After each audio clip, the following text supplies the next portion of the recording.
Proud member of the firm just came in during the commercial break, Patrick Harris, to inform me I'm still indeed saying it wrong. What are you talking about? It's not the firm with Harris and Meringue. Of. It's the firm of Harris and Meringue. Yeah. So I would like to publicly apologize to proud firm member Patrick Harris. They're sports divorce attorneys. And I will... Any athletes in a relationship, they'll handle that divorce. do all that I can to get the name of the show right. Starting now. What's coming up next? The firm of... Yeah.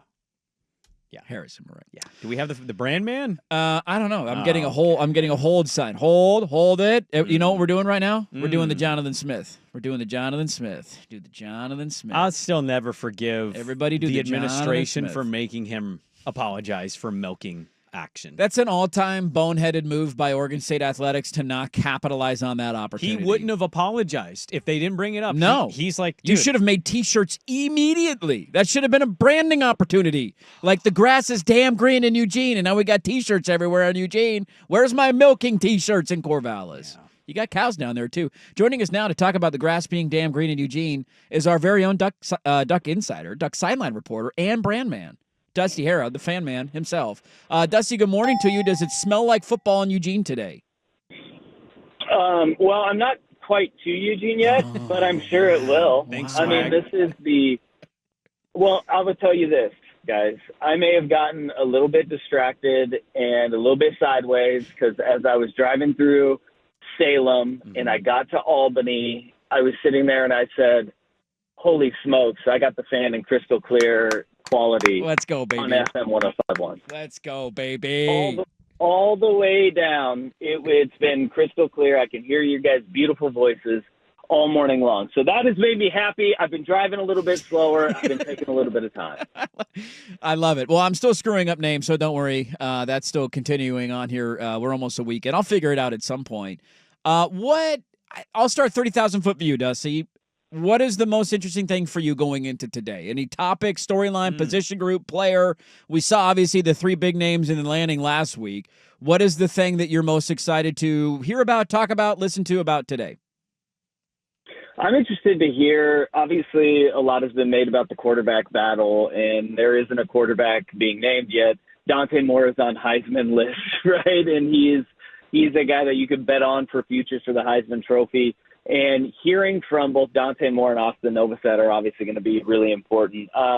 And to kind of hear what this vibe and the tone around the team is, right? You go year one under Dan Lanning with 3 losses. Year two, it was 2 losses. Or year 3, 1 loss for Dan Lanning, right, in an undefeated regular season. And just kind of what that chip on the shoulder looks like from the rest of the team. We heard it from Lanning in Big Ten Media Days in Vegas, where, they're pushing all in on this season and kind of what that message from top to bottom is going to be.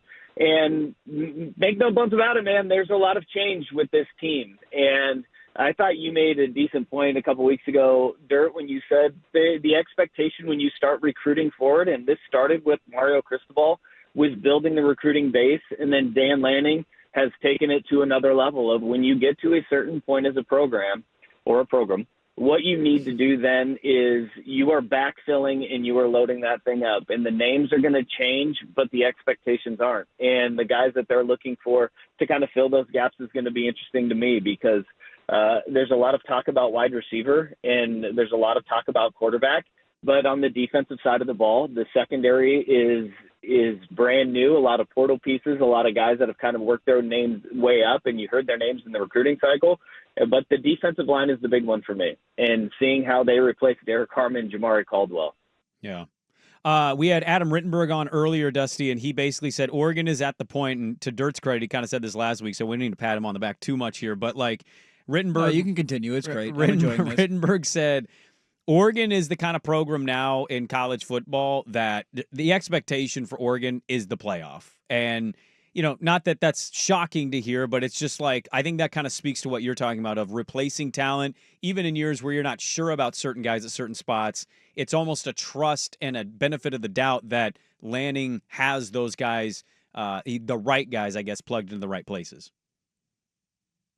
Yeah, I mean, and look, to I know they're going to kind of downplay all of those expectations, but being one of the top 12 teams in college football, yeah, I think that is kind of the expectation, and how that looks for Oregon moving forward, and being one of the top 10 teams. This is a top 10 program. So being in the top 8, yeah, absolutely. That is something that, they're striving for and they're looking for. And so last year was, I don't think anybody expected 13-0 through the Big Ten and winning a Big Ten conference championship in kind of the way that they did.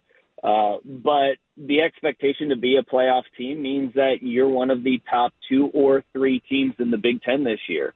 And when you look at the schedule this year, and, Ohio State is not on that schedule, and that's going to be a big one. You've got a huge trip out to Penn State. But there are landmines across the Big Ten that will always happen, and games are going to be a lot tighter than you anticipate them to be throughout the course of a schedule, because you got a target on your back now.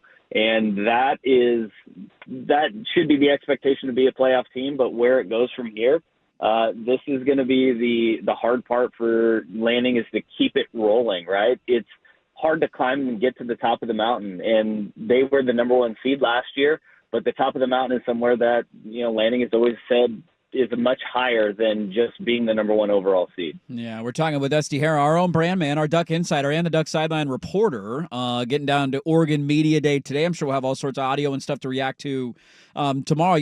On the point of replacing guys and backfilling, I think this is one of those things, like if you follow the program closely enough, you could look at the headline of certain guys leaving for the NFL and think, oh, God, how could they possibly replace them? But then if you follow recruiting and roster building, you're like, all right, I know the guy behind that guy, and he looks like he's going to be an absolute stud.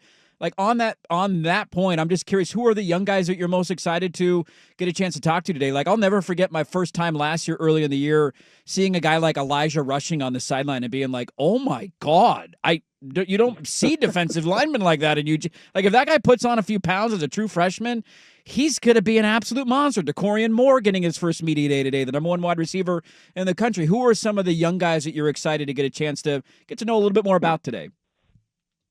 I think Amari Washington is one. And when we talk about having to replace Jordan Birch and Jamari Caldwell, Derek Harmon, who all are in the NFL now and highly drafted, those are big shoes to fill. But what makes it easier is when you have a guy like Elijah Rushing is a great example of this.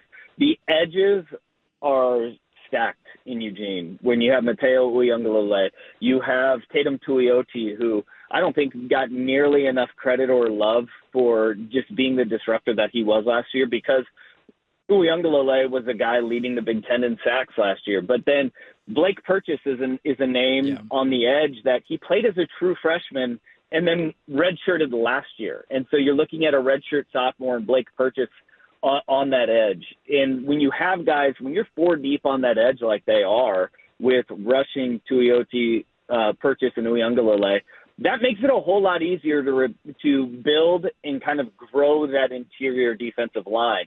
And Amari Washington is a guy I'm really excited for. I'm excited to hear from Dylan Thieneman, the transfer from Purdue.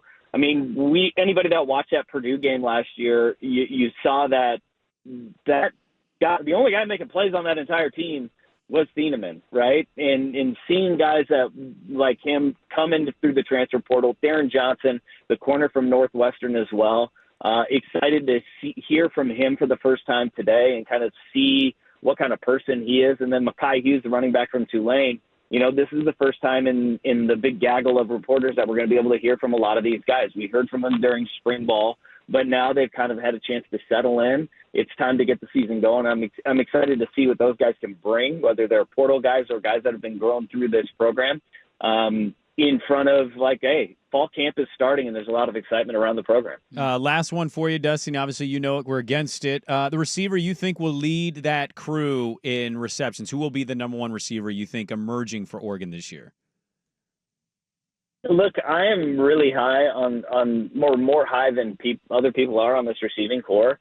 Evan Stewart's injury is obviously a big one, but DeCorian Moore he's different, and he is twitchy. He's a big play receiver. From a yard standpoint, I could see him obviously leading this team in receptions. It's going to be by committee, though, from Justice Lowe Jeremiah McClellan. Gary Bryant Jr. is back, of Malik Benson, the transfer from Florida State by way of Alabama as well. But I think a lot of people are kind of overlooking how good this tight end room is going to be. And I wouldn't be surprised if, whether it's Jamari Johnson, the Louisville transfer, Kenyon Sadiq, or Raja Saliapaga in that tight end room, you could see 13 personnel from this Oregon program because they are deep and there's a lot of belief, not just as blockers, but pass catchers as well. They've got a really good receiving room of tight ends. And when you're breaking in a younger quarterback in the way that Will Stein's offense goes, where it is layered and you have a guy that can take the top off of the defense with Decorian Moore, that intermediate and shallow passing game is going to be huge. I wouldn't be surprised, one, that if you see the tight ends getting a big bulk of receptions, and you saw with Terrence Ferguson just how important those tight ends were last year with Dylan Gabriel. I think now that you have three guys that they believe in as receiving threats from the tight end position, you may see the tight end being the leading receiver for this Oregon team. Yeah, I'm high on baby Brock Bowers. Excited to hear from him again today after Big Ten Media Days last week. He is the brand man himself, a Duck insider, Duck sideline reporter.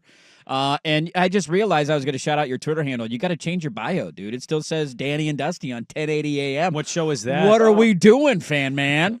Dude, that's dead. That's dead and gone. It's now the firm of Harrison Meringue, and I know you can't get that right either on the Fan Sports Network, which also you can't get right either. We give you a fourth hour, and you just start mailing it in here. What is going on here? I love it. Have fun down at Media Days, and I look forward to all the cool stuff that's going to come out of it. Football season will be here before we know it. Glad the signal is strong down I-5 South. Love to hear that, and have fun today, buddy. We'll see you tomorrow. Hey, guys, it's awesome hearing you guys for a fourth hour, and you guys got breaking news on a Monday morning right at the top of that fourth hour. Nothing is better. Look at that. Passing gives you guys a little nugget. I love it. Look at All right, that. fellas, have a good one. There you go. Dusty Harrah, our fearless leader here at 105.1 FM, The Fan.